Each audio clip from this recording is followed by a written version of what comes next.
I don't know exactly how long I've been here in this null, I believe is the term we deemed fit to call this theoretical space in which I now sit, but it has been some time now. At least a month, if I had to guess.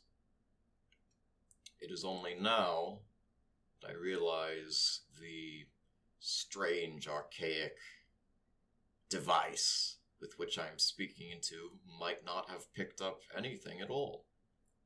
Perhaps it is more to keep me anchored to this world. As my colleague Sagax would tell me, it is of dire importance to keep oneself anchored when dealing with such eldritch nonsense, skullduggery, if you will.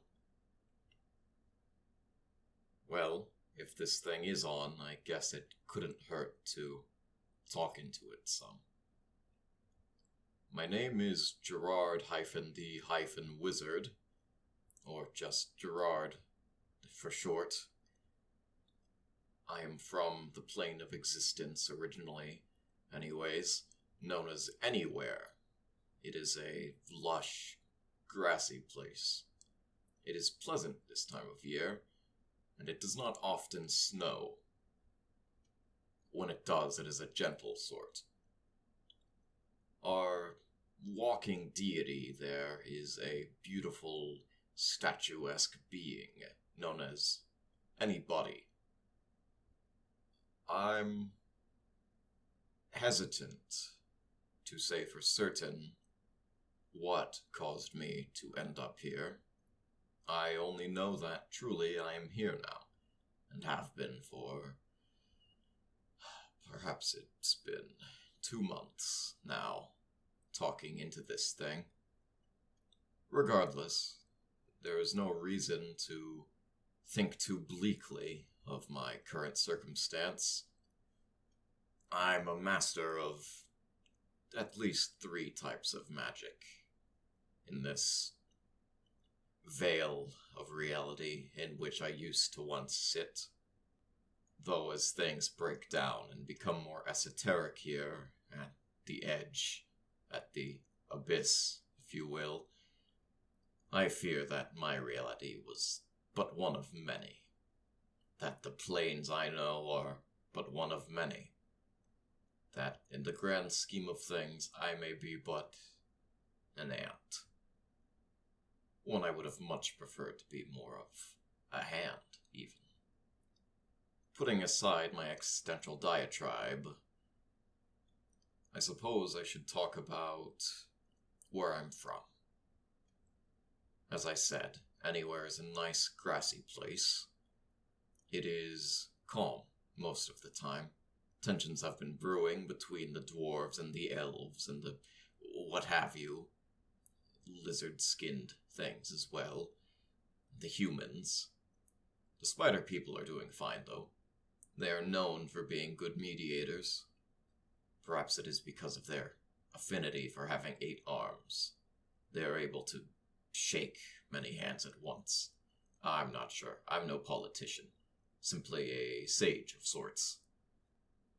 Regarding the other planes, I suppose, there are some that are merely seen as theoretical, such as the one I now sit within, waiting to be recycled, and ones that are more tangible and easily known and seen. I suppose, since I'm at the bottom, I'll start there.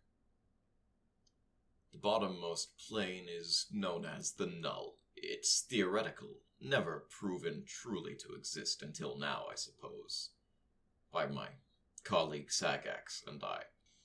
It is the antithesis to the top, but they loop into each other. That's the thought, anyway. It is believed that the Null recycles things that die, or fade away, or disappear for any number of mundane or magical reasons, into their basemost components, and, looping back around, they're used again at the top. like a large hourglass or a pancake stack or something to that effect. I was never big on the pancake metaphor.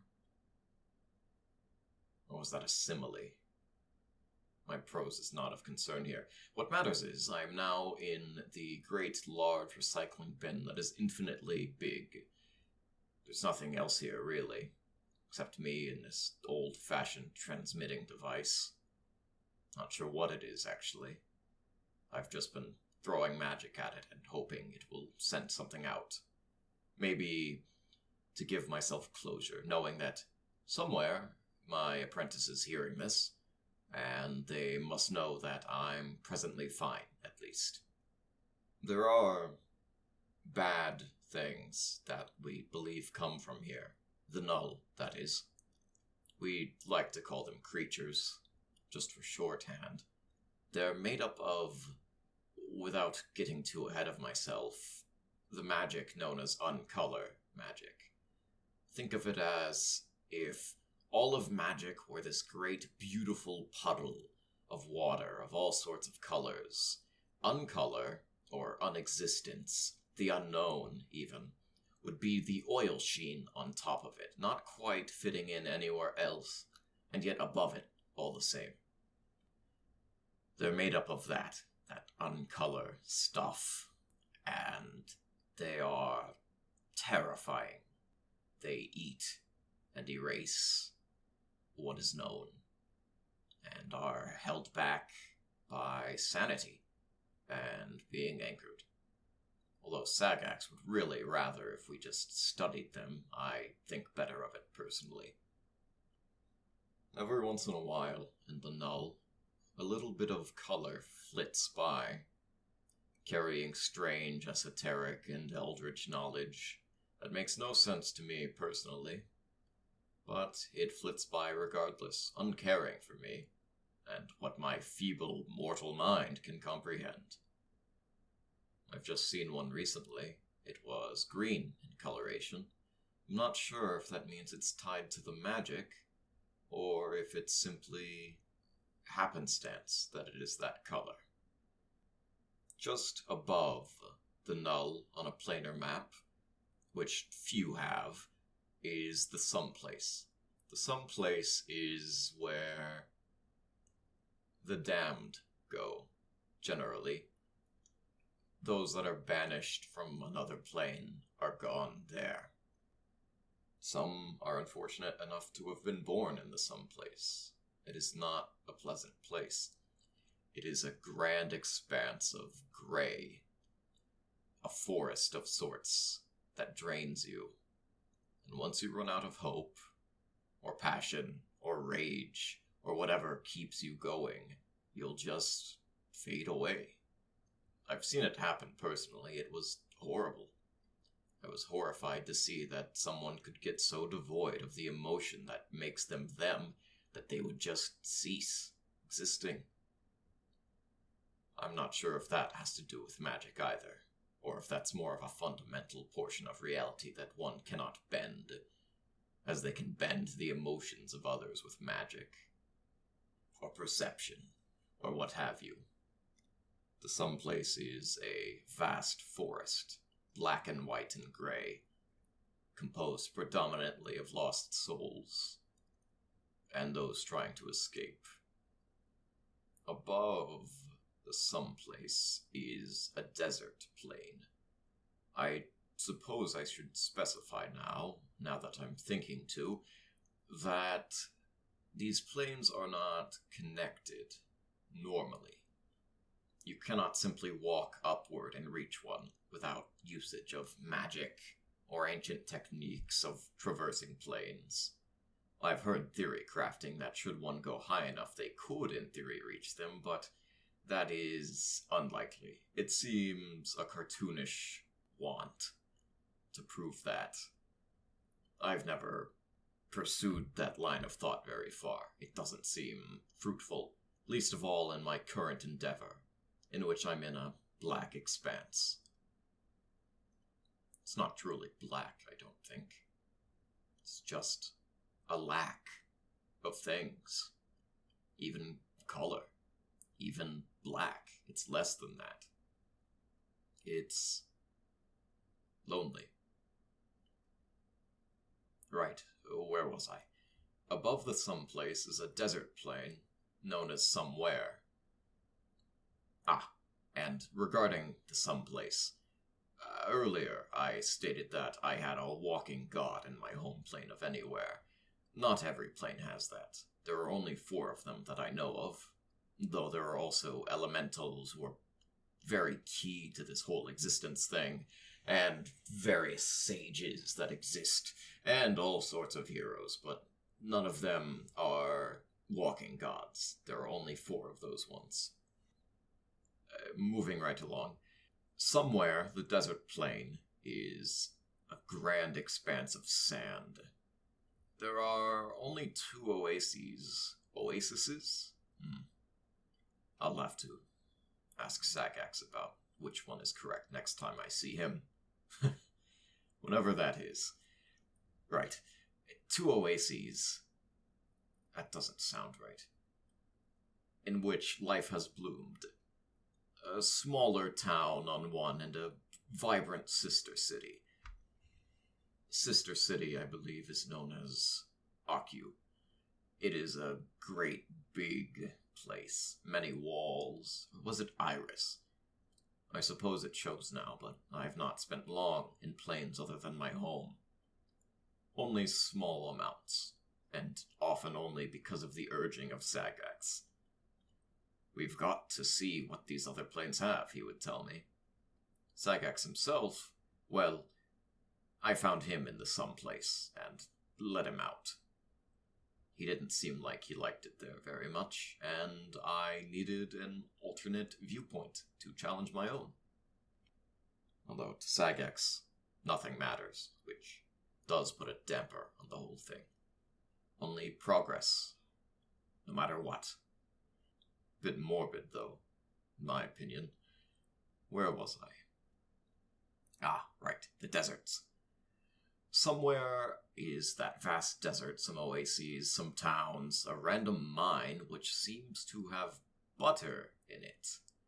Personally, in anywhere, we get it from cows in a long process, but it is odd to know that in somewhere you simply mine it and there it is. Begs the question, though, of how you would really transport it in such a hot place. As far as the god thing of somewhere goes, it is a grand chaos being known as somebody. You may notice a theming. I am not sure if the gods are named after the plane they are on, or if the plane is named after them. Perhaps neither. Perhaps it happened at the same time. I'm not one for theology, personally. I focus on magic. Above somewhere is a plane known as the Odd. It is a grand ice hell. Sorry, that was quite rude. It is a great big winter wonderland of which there is no respite from the frost. There's not much there.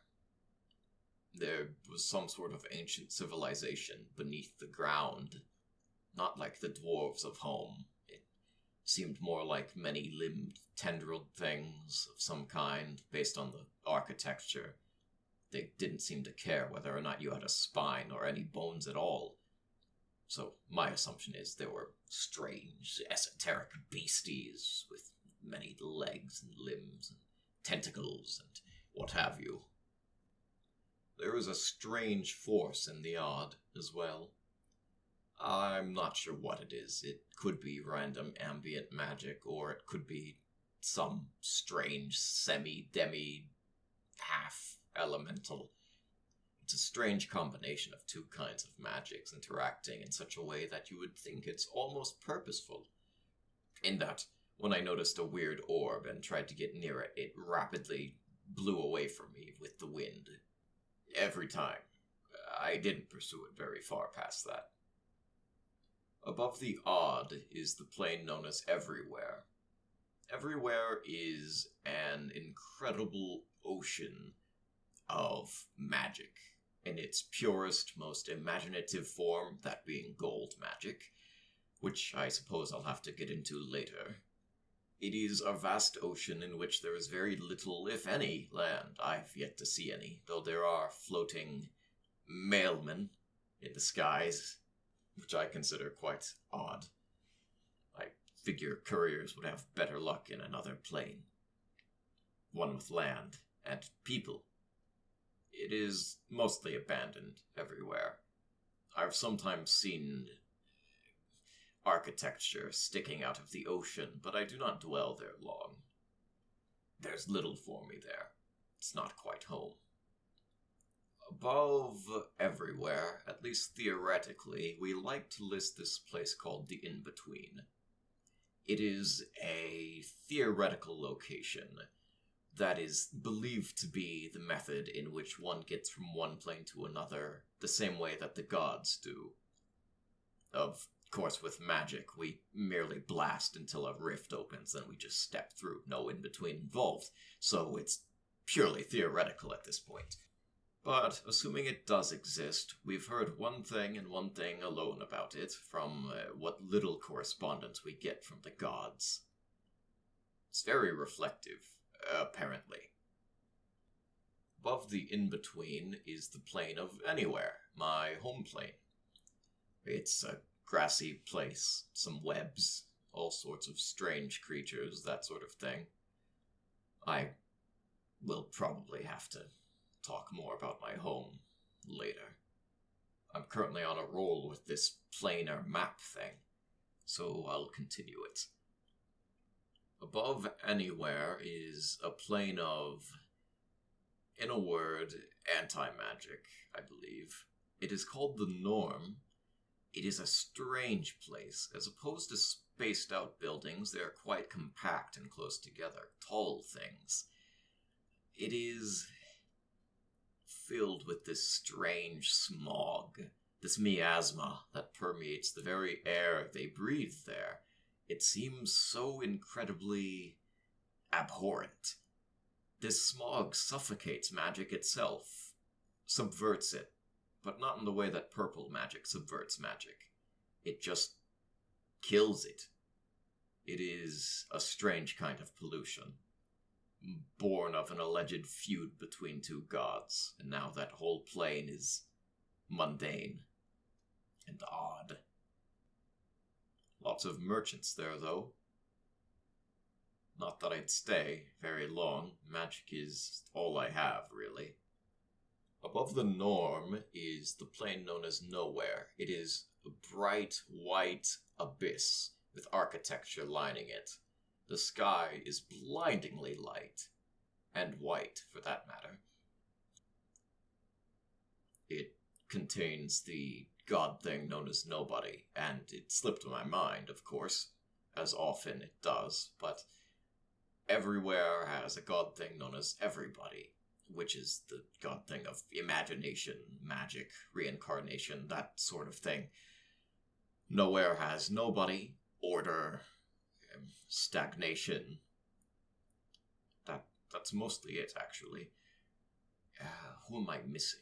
I think that's everyone I've listed so far. Yes, Nowhere is a beautiful expanse of city placed upon an abyss of white. Pray you do not find the edge, I suppose.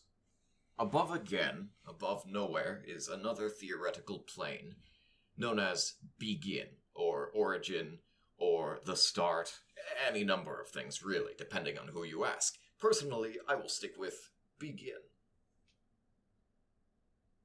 It's blackness, like the kind that engulfs me currently. That's what they say, anyway. Except there's more string there, and bundles of it, and they interlock and connect, and it creates, whereas this expanse surrounding me seeks to destroy. Right. Those are the planes taken care of, the ones that are relevant, anyway. Of course, there's strange pocket spaces here and there that you could fall into if you slipped between the cracks. But I'm not in one of those, I don't think. If I were, I feel I would know, and I also feel that my magic would be able to get me out of here. But no, this is the real deal.